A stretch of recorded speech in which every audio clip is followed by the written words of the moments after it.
And I would really appreciate it if you would stop Rob Taylor from blathering on and on.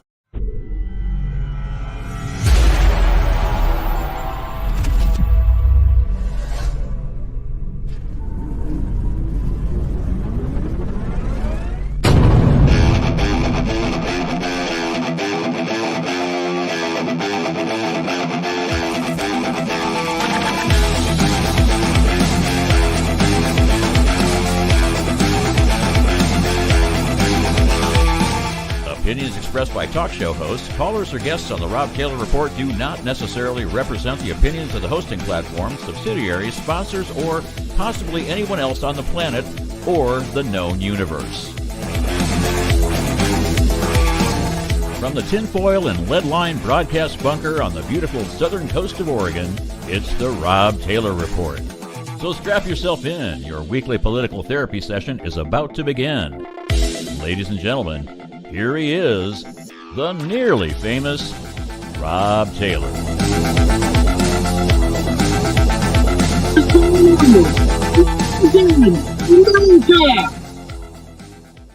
You're live from Brookings right now. I'm in the middle of a rally, a no windmill rally. Woo! Yeah, look at that. We've got a lot of support coming from a lot of people here in Brookings. Look at this lineup of people we got over here. This is incredible stuff.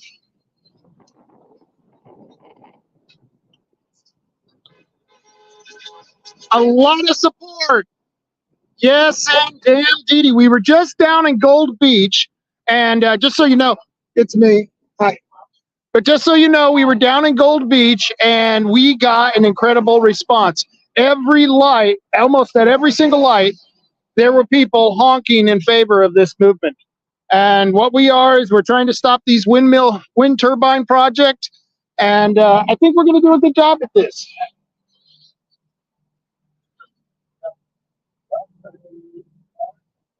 Brookings is beautiful. And it's a lot less windy here than it is when you're in Gold Beach. Gold Beach is one windy town. It's a nice town, but it's really windy. And I love how they decorated the streets with flags in Brookings. This is a patriotic town here. You cannot deny that. I'm going to speak to one of the protesters over here. Hey, sir, can you tell me your name? Mark St. James. Mark, how you doing, man? Great day. So it's Memorial Day. What do you got to say about Memorial Day and those who've sacrificed the most? I'm a veteran. It's great driving down this road and seeing all the flags up on this day. And we need our rights back. We're losing a lot of our rights. For instance, this wind turbine stuff being pushed down our throats without a vote, without our say-so. Go green, the Green Deal. It's going to cost more money than energy they're ever going to produce. And they're going off our coast, and the power's going down to California. Yeah. And substations are on our beaches and their plants down to California.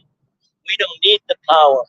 So you were in the military, and a lot of guys gave up, like I said, their most to be in the military. What do you think they would think about these wind turbines being shoved down our throat, and we're paying for it because it's highly subsidized?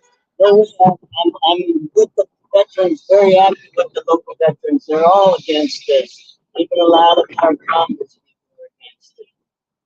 That's a good thing. That's a really good thing. And yeah, well, hopefully they'll keep fighting, opposing this, because I think the majority of the people in Brookings all the way up to Florence are probably opposed to this. We even had people who were environmentalists showing up to the meetings to speak out against it. And so I thought we must be doing something right.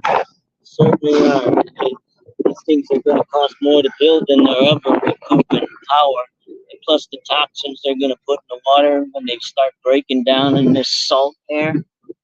In our fishing community, this is a fishing community down here. So is Coos Bay. And that's where they want to stick them.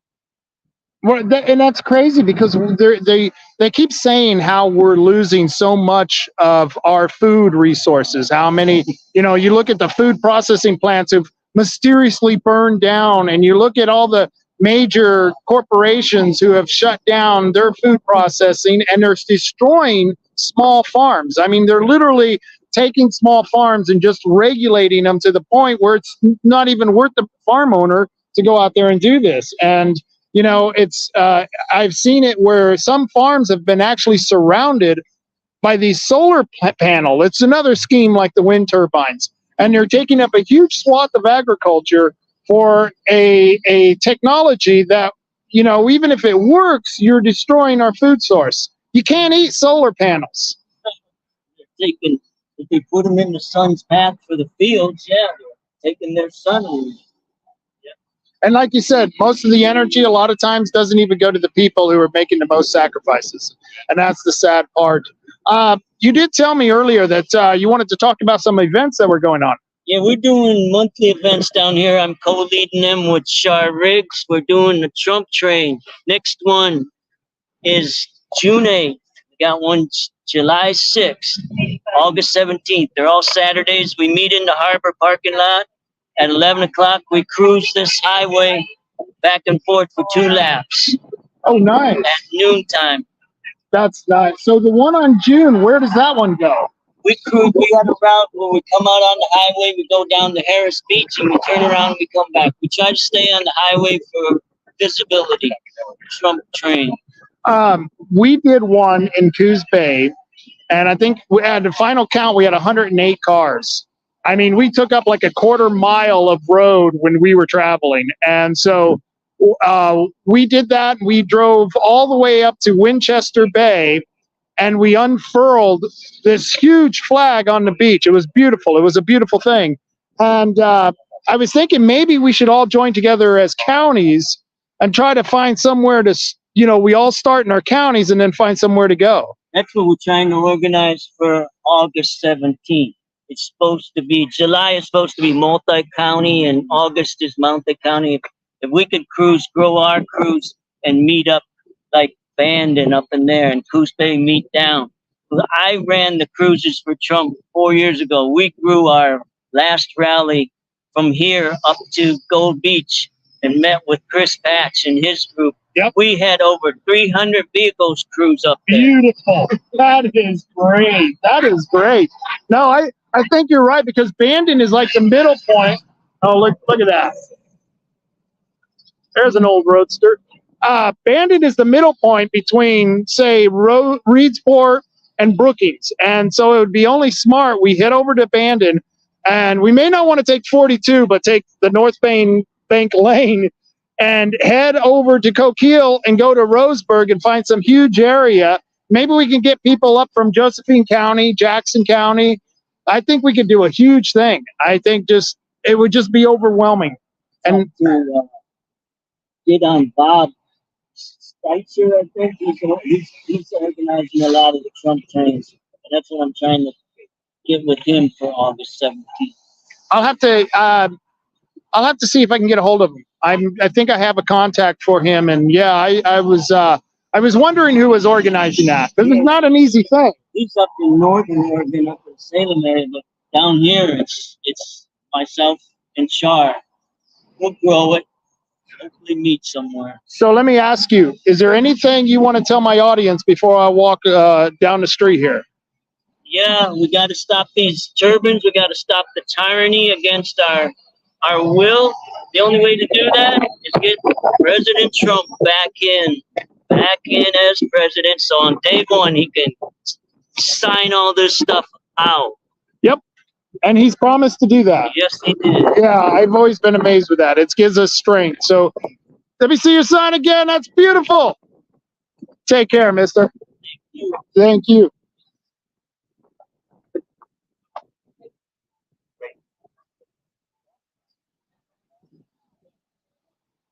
We're going to talk to a few other protesters down here. As you can see, Brookings is just kicking right now. I mean, we've been standing here for an hour or so with our protest signs, and it's just been amazing. Hey, you don't mind being on camera, do you? Sure. So why are you here, man? Good. Makes you feel like a teenager again, huh? Oh yeah, it's been a long time. I remember those days. Yes, it has been a long time, and the protests are just different. It's just different, you know. And so you're here opposing the wind turbines. Why?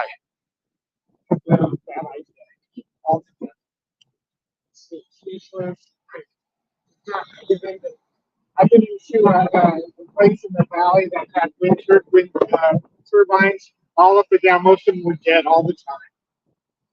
That's what I see too, and they don't really have a shelf life. What they say they have, they last. I think they said anywhere between 8 and 15 years. Well, that's and they're going to put them in the ocean, so that's even going to be worse on these things. Now, I mean, my friend works at US Wind Power, and they were always out fixing those things. All they did constantly. I can believe that. Maintenance department, just for the vehicles that work on them, that go out and work on them. And it just blows my mind because this technology for the windmills they're going to put off of Brookings here, and they're going to put off of Coos Bay. That technology doesn't really exist yet. They've actually have said that because these are floating wind turbines and they're huge. They're and they're going to be out 13 miles, and I think it's 18 miles here in Brookings. 18 miles out there. It's going to be crazy what they're going to do. Well, I'm glad you're here recording. No problem. For posterity. I want people to know. Well, thank you very much, sir. Okay. Thank you for coming. You got it. Thank you.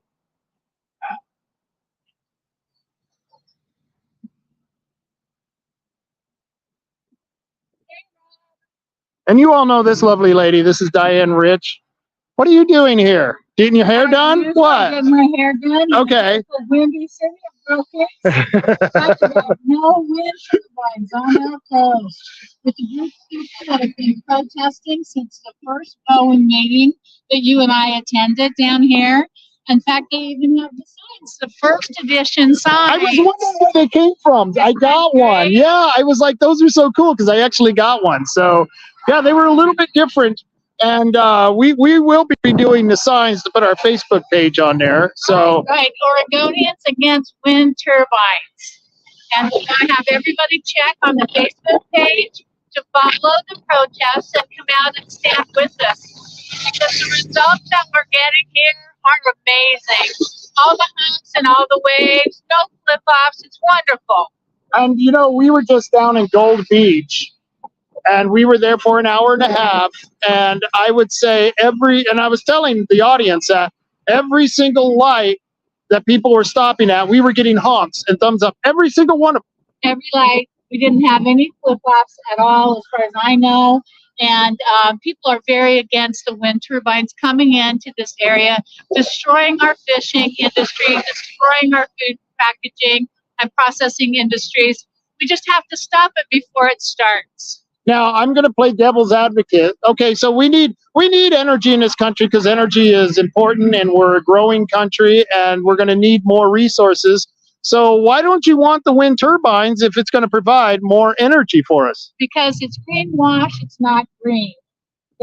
It takes more power to produce them than they ever produce in their lifetimes, and they have a failure rate that is not even to be considered.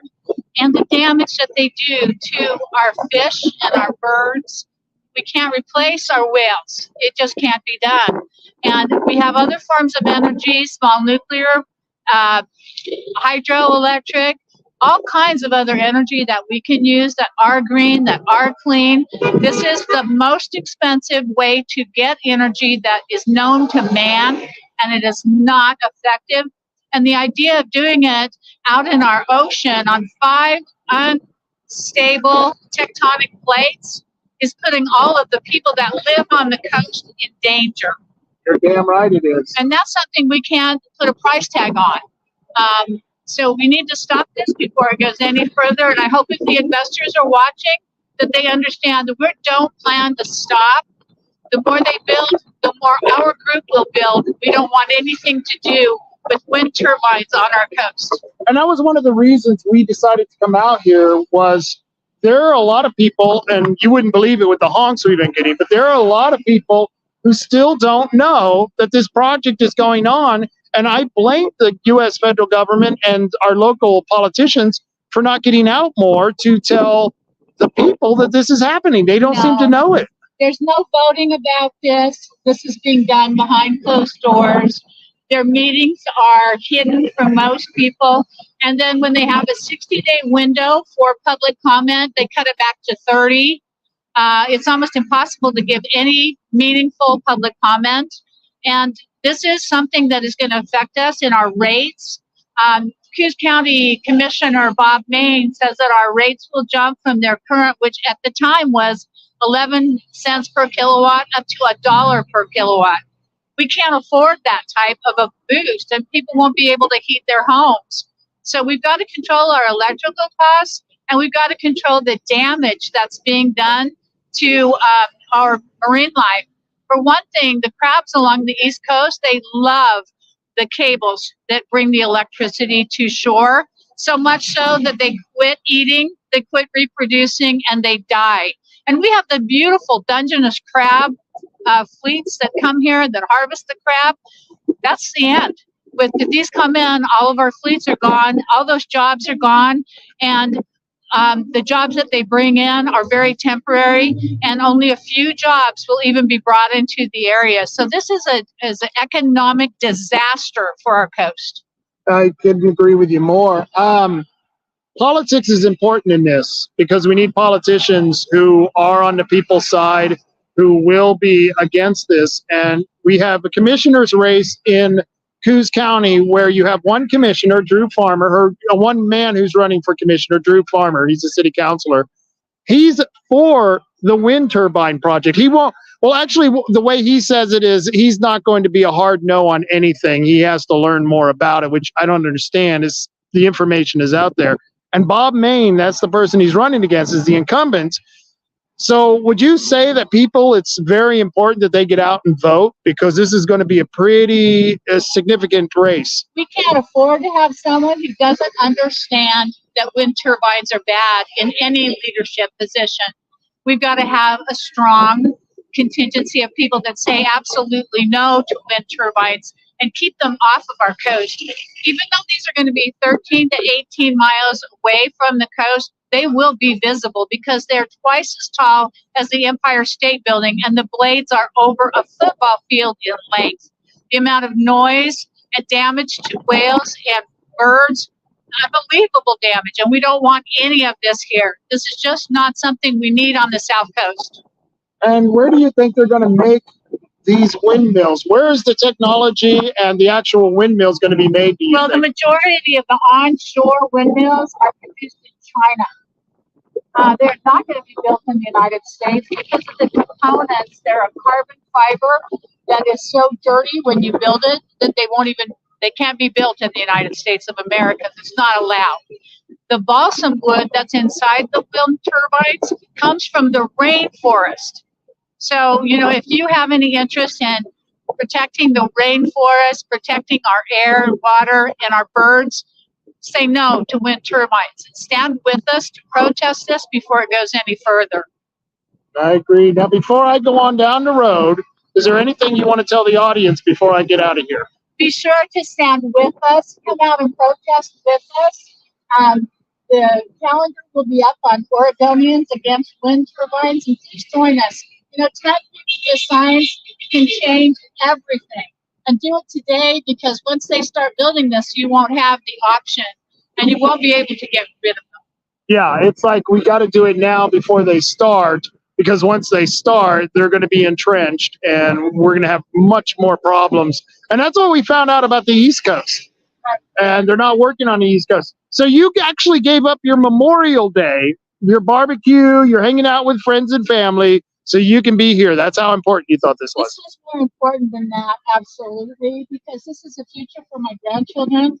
We can't afford to pay $1 per kilowatt for our power. None of us will be able to afford to turn our lights on. This is the time to stand up and say no.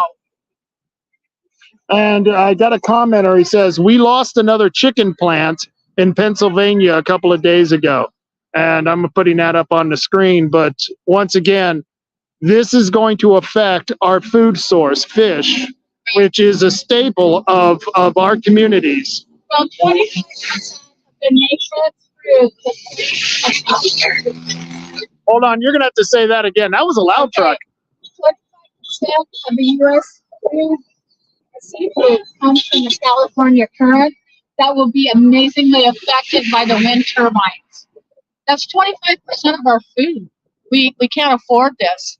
We need to eat. We don't need expensive electrical sources. No, we don't. Not at all. Thank you so much, Diane. Thank Appreciate you. it. How you doing today, sir? Good. How you doing today, sir? Great. How you doing? Pretty good. My name's Rob. I'm Ray. Ray, nice to meet you. So you don't look like a hippie, so why are you out here protesting, man? Because it's the right thing to do. It's an initiative that I heard some of your conversation with Diane, and I'll fill in some other parts. I frankly don't think that this will work. I don't think it's going to produce what it's supposed to, and I don't think it's worth doing this project because the engineering and the understanding behind everything is somewhat theoretical. There are dimensions of this, variables of this project, the depth of the water, the size of the turbines, how they're going to be anchored, the combination of all of those. It'll be a first. It'll be a first, from what I understand. You know what you do Yeah. at first, and I've written letters to the government on this. My background, scientist, engineer, is you prototype something. You put something out there and you try one. And you put some instrumentation on it to tell you how much electricity it's going to be. You monitor it, you see what kind of maintenance it's going to be. And then you measure the economic benefits versus the downside. And that's not what this is. This is a bunch of people who are finding a location, and then they're going to have people bid on it, and they're going to turn it over to them and say, go figure this out. Go figure it out, because they don't have the technology. And I was blown away when they were, and it took them a while to admit that, because if you go to the meetings, you really have to ask a lot of questions before they say, well, that technology doesn't exist. And you're like, so we're just going to do it. Just build it and they will come, I guess, is kind of the philosophy. So essentially, we have the second governor who essentially is selling the Oregon coast. Yeah. One of the most beautiful coastal areas in the country without really understanding. So, for example, I heard at a BOA meeting, I sat in a virtual meeting last week, that they haven't figured out the cable corridor. I live out here. Right. We should all want to know what's the plan of bringing all those electrons into shore. Right. At least start talking about it. And they've allocated a lot of money for the ports for infrastructure. They haven't given the money out from what I understand, but they've allocated the money and in preparation for this. But that was where I couldn't get any answers from BOEM, is where does it go once it gets to the port? Because aren't they going to need an infrastructure to take that out everywhere? And doesn't that mean eminent domain eventually? We can speculate on this, right? But the speculation is they're going to need warehouses for parts. They're going to need access ways into ports that people are using for recreational and their occupations out here. Right. They're going to need power stations. They're going to need et cetera, et cetera. So the town of Brookings, I believe, as people know it out here, will start changing. I mean, and the people that are going to work on this, there's not a whole bunch of skilled people out here that know how to work on wind turbines. So the idea that there's going to be jobs, I'm sure there'll be some, but this whole project seems very ill-conceived to a person who has been involved with a lot of things of a lot lesser scale of this that were planned way better. So you sound like a practical person. You sound like you're in many ways, you are technologically knowledgeable of a lot of this stuff. You've accredited yourself. So if they actually had a windmill and did what they said, like you just said, put a prototype out there, they put in the instruments on there, and everything worked right, would you still be for it? As long as the other aspects of this outside the practicality of it, whether it can be built and function, if those other things have been worked out, environmental impact, and it's minimal, yes. But I would be too. I agree with you. But I'm gonna spin this a little bit. I think Okay. there's so many other areas too that are more practical where government could get involved and limit cities that have lights on in skyscrapers at night, minimize the use of electricity in very practical ways. And I bet you can come up close to the goal of what they're trying to strive for of how much electricity they're going to produce. There's lots of ways to save electricity. I was one time at the hospital at OSU in Portland, and across the way they had the train, and the train ran all night long, and about 10 o'clock, nobody was on that train. All the lights were on, but yet they kept running nonstop all night long. And I thought, how much energy does it cost to, one or two people? I mean, it just blows my mind that we could actually. New York City, go to Chicago. Yeah. Lights on all that. Go to the building down here, the medical building, I believe, that they were put together at night. The lights are on 3 floors. There's no one in there. It's being constructed, and they're not working on all floors in the middle of the night. Right. And No. that's just small scale. But if you multiply that, there's a whole lot of things that they can do. And guess what? The government here, the way they've set it up, including at the federal level, they are maybe scientists, but not the politicians. So they have people that are probably competent modeling and speculating how this is going to work. Well, I really think, you need a little bit more than that. So they're pushing this along at a pace that I think is irresponsible if anyone would agree that's the scientists. Right. And I think so too. And we've had actual biologists and others, environmentally knowledgeable people come to the meetings who would normally, you would think they would be for green projects, Yes. but this green project they're opposed to for most of the reasons you just stated. And it just blows my mind that they're not even listening to people who we wouldn't agree on anything in the room. And here we are agreeing on this. And it's like, why aren't you guys listening? Really? Seriously? Yeah, I think for the amount of electricity that what I heard this week was, I think, I might be wrong, but I think it's under 1 million homes for a year.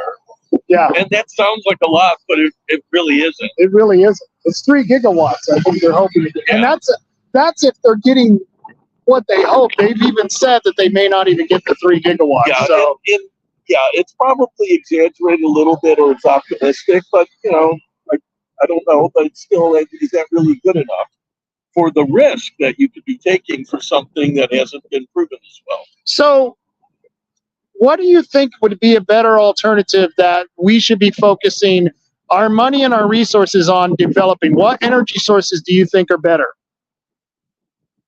I don't even want to go into the energy sources. I think it's more of just practical things where you just regulate the use of electricity in some responsible way. I don't Right. think too many people would be upset if there weren't lights on in buildings where people weren't occupying them. So that was my example earlier. I Right. think there's a whole lot of things to do with that. You don't need to make people ration. Just be responsible for the obvious. They ought to start with the obvious. Right. Growing up in the early 70s, my mother and my father would always yell at us kids, turn off the light, shut the door. Do you think we're going to air condition outside? Or, you know what I mean? And it was those practical things where, yeah, you're, and especially because it wasn't nearly as efficient, as it is today, but still I think you have a legitimate argument there. Yeah, I think it's beyond just limiting companies. For example, corporations. Yeah, they want to save some money. Maybe they should turn off the air conditioning at night. Yeah. If they don't, let's say that they're booming. They're one of these top companies, right? Right. Their stock is skyrocketing. Maybe they don't have time to think about things like that. Well, there should be a penalty for them to pay if they're not, if they're ignoring it for us as a greater community. I think that's a legitimate argument. And I appreciate you coming out here, sir. Thank you for talking to me. Appreciate No it. problem. You take care. You too. Have a great one. You got it.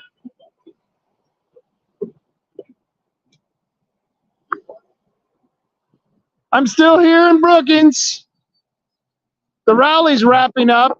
We don't have a whole lot of time left. I'm probably not going to be on here very long. But I just wanted to make sure and talk to everyone. I'm back over here with Diane. Hi, Rob. Wow, this is really good. This is really good. And I think the longer or the more times we come out here, the more people that are going to come out here. They join all the time. and it gets bigger. And if it doesn't rain, we get a good group. And we had a really nice group today. Well, and I noticed that the better the weather is, the better the turnout is. I've noticed that. Always. And we're really lucky to have people that are willing to come every week or every month and be a part of it. So. And Lynn's part of our group here. I'm doing the live show right now, and yeah, we've got about 41 people on the line right now. Look here, guys. It's beautiful. It is beautiful. So you're here on Memorial Day. You gave up your Memorial Day to be here. Was it worth it? And why did you do it? Now, start with the why. Okay. We're being rained on by some incredible global forces who will exploit our treasure called the Southern Oregon coast. My family is investing time to push back. We're going to put some money in it, but we need thousands of people like me and my wife. So I hope you'll be there. Was today worth it? Absolutely. We did it in Gold Beach, and we also came down here and protested. I should say we demonstrated opposition to the wind. Right. We're really kind of not protesters. Because it was so happy and joyful, it seemed like. You know what I mean? It should be. We're on the side of truth, and we're doing what is best for our community. And that was one of the reasons we all agreed. Let's call it a rally, because we don't want to, people are a little shy of protests now because, those mostly peaceful protests. But one gentleman in Gold Beach even asked, do you think it's going to get violent? And I said, I don't think so. I don't think this is one of those issues that are, that is going to do it. So it won't get violent. I won't be there anyhow. Right. Yeah, I'm not into burning down federal buildings, and I think we can make a point. In fact, I would argue that because of the way we're doing this in a peaceful way, I think people respect it and are more willing to listen to you than some of the radicals that are marching in the street today. Yeah, I mean, people are reasonable, and they want to hear both sides of the discussion. We just have to be careful both about the veracity of what we say. We need to be accurate in our opposition. And we also need to be smart to peel the onion back on the other side's story. Yeah. Because there is $1 trillion at play if they're successful. You think they aren't going to play hard? Yeah, and you're absolutely right. This is $1 trillion industry. And here we are. What was it, about a dozen of us out here? Yeah. I mean, seriously, they're probably looking at us going, let's just take this. But we're going to go over here and take a picture. Okay, so we'll be the mouse that roars. Yes, we will be the mouse that roars. Can I have 3 of these? I can't You, sir? Yeah, you sure can. Thank you. Oh, we'll be right over, guys. We're going to go get a picture in front of this business over here. This lady came out and yelled at us and somehow thought that we couldn't have free speech on the sidewalk. It was ridiculous. So they're taking their picture over there. So if you see this shop, just know this lady right here at this boutique, she doesn't like your freedom of speech. She came out here, she grabbed one of our signs, she threw it in the street. She was very rude. So we had several people go over there and take their picture right in front of the business because, I don't want to be rude to anyone, but if you come out and you're rude to us, well, we're going to push back a little. All right. Diane, I think it's time to go. Okay, so everybody go to our Facebook page on Oregonians Against Wind Turbines and check out the schedule for protest and join us. Let's stop these things. And I'll see you guys at another time. Until then, carry on, America. Carry on. I don't know what it